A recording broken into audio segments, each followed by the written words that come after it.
مايكل، إذا قلت لك سميرة سعيد، شو أول شي بيخطر ببالك؟ أول شي بيخطر كتير أشياء ببالي. شغلة واحدة.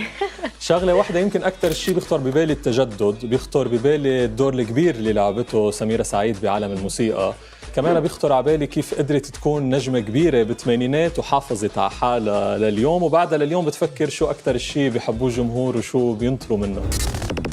صراحة سميرة سعيد مدرسة تألقت باللون الكلاسيكي المصري وتميزت باللون المغربي اللي هو لون بلدها، وكمان كانت من أهم وأوائل النجمات اللي قدموا الأغنية الخليجية بالبدايات، لكن العتب إنه لليوم ما في برصيدها ولا أغنية لبنانية. مزبوط، مع أنها بتحب لبنان كتير، وما بننسى وقت عملت حفل ببعلبك قد ايه كانت الناس ناطرتها ومبسوطة فيها. على كل حال، الزميل فراس حليمي كان التقى الديفا بلقاء حصري أثناء زيارتها للمملكة العربية السعودية. خلونا نتابع سوا. التنوع، التجدد، الإبهار، الاختلاف، التميز والتفرد، عبارات لطالما رافقوا الديفا سميرة سعيد بمسيرتها الغنائية اللي بتمتد لحوالي 50 سنة، واللي كرست خلالهم مدرسة فنية مستقلة وخاصة بعالمنا العربي.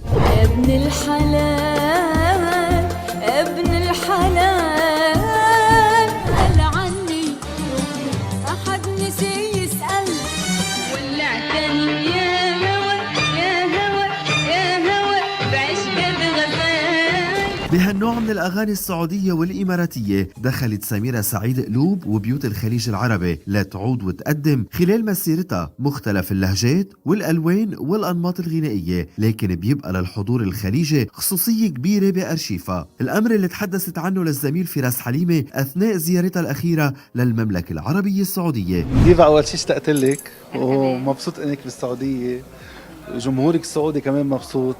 يعني أنت من أول النجمات اللي قدموا الأغنية السعودية، شو لفتك فيها بوقتها؟ الأغنية الخليجية هي قريبة من الأغنية المغربية، إيقاعات اللي هي اللي فيها سينكوب كتير، فتحس إن هي نفس المنطقة يعني، فعشان كده قريب مني. وإحنا المغاربة بنغنيها حلو، يعني بنغني الأغاني الخليجية كأننا خليجيين بالظبط، فعشان هي قريبة مني يعني.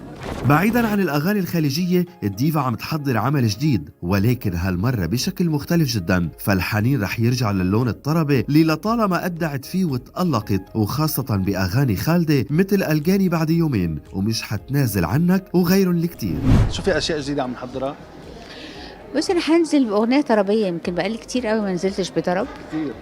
كتير جدا. دخلت في المغامرات الفنية، وانا دايما بحب التشالنج، بحب التحدي، وبحب الشكل الأغنية يبقى بيروح في مسارات مختلفة وكده. انما يعني حنيت شوية، حنيت للأغنية الطربية، وان شاء الله نازلين في خلال، مش هقول الايام اللي جاية، لا قدامنا شهر تقريبا ان شاء الله. ياللي اديتني حياتي بحبك طعم ولون، مش هتنازل عنك ابدا مهما يكون.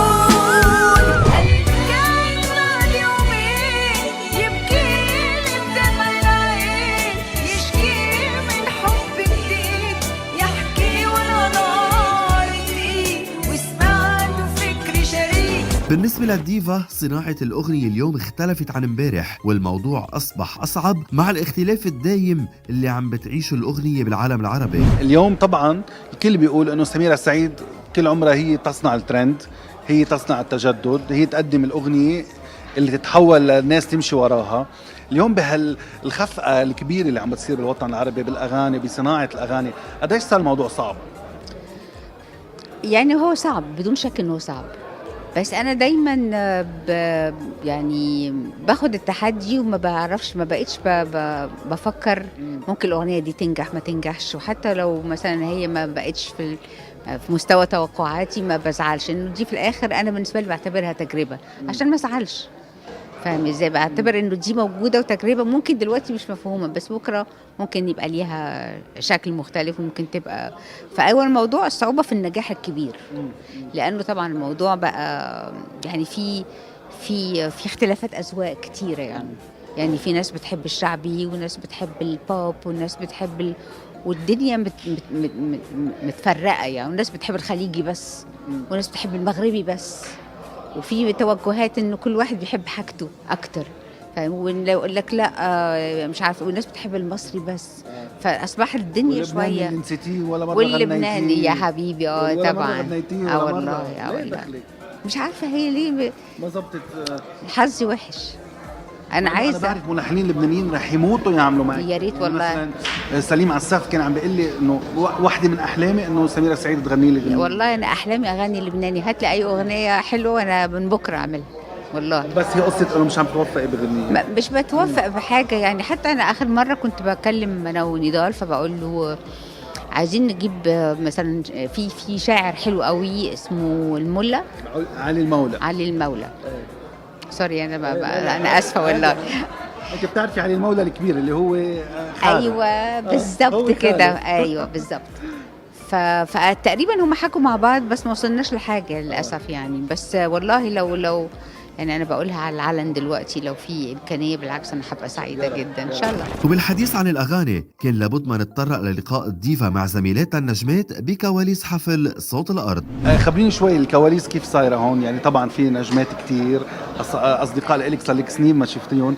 مين شفتي هيك وتفاجأتوا ببعضكم وكيف كانت لا هي اللمه حلوه بصراحه، هي لمه حلوه والحمد لله انه في فايبس حلوه، في انرجي كويسه ونخش على قوات بعض ولا لذيذ. مع نجوى وشفتك مع انغام نوال الكويتيه.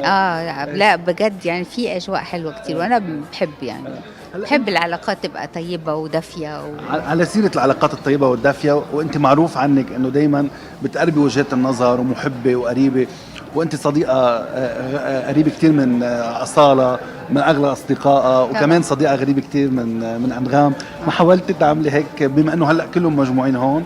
حاولتي تعملي شويه تقريب وجهات نظر؟ ما جبناش سيره عشان يعني بقلق من المواضيع الحساسه شويه. بس ممكن والله لا تنجح معك الموضوع. اتمنى والله اتمنى، لانه مفيش حاجه تستاهل في الحياه والله ان الواحد يزعل قوي يعني الحياه بتمر واللي هي الرحله قصيره. فدايما عندي انا الفلسفه دي انه مش زي ما انتوا بتقولوا بلبنان مش محرزه. مش كده صحيح. اسمها مش محرزه، مش محرزه، مش محرزه. وبالختام فراس سألت ديفا سؤال دار بأذهان كل المشاهدين لما يتابعوها بأي لقاء أو كليب أو إطلالة. السؤال اللي الناس كلها بتسأله بس تشوف صورك، شو بتعمل سميرة سعيد؟ كيف بتعيش؟ شو السر لحتى بتضلها هالقد شباب وبتضلها هالقد حلوة وبتضلها هالقد محافظة على حالها وبتضلها هالقد شاينينج كل الوقت؟ أعطيهم السر، خليهم السر مش عارفة ايه السر يعني. لا انا بحب بس ما اعرفش اكره بس. اوكي. يعني اهم شيء ان الواحد هي بتحبي من المحبة ومن الحب؟ من المحبة مش من الحب. حب ايه يا ابني؟ حب ايه يا ابني دلوقتي يعني؟ انت إيه اللي انت جاي تقول عليه دلوقتي. قلبك شاب وبينبقلك حبيبي. لا طبعا لا هي المحبة وخلاص يعني. وطبعا الوسطية في كل شيء يعني مش هقول لك لا طبعا ما باكلش كتير، ما بنامش كتير، ما بعملش كل حاجة بتاخد حقها عندي يعني. مفيش مبالغة في أي شيء. بس الصحة والعطاء المستمر والشباب الدايم أمنيات بتراود جمهور الديفا ومحبينا وكل متذوقي فن الراقي على أمل الغيب مطول والأغنية القادمة تكون قريبة.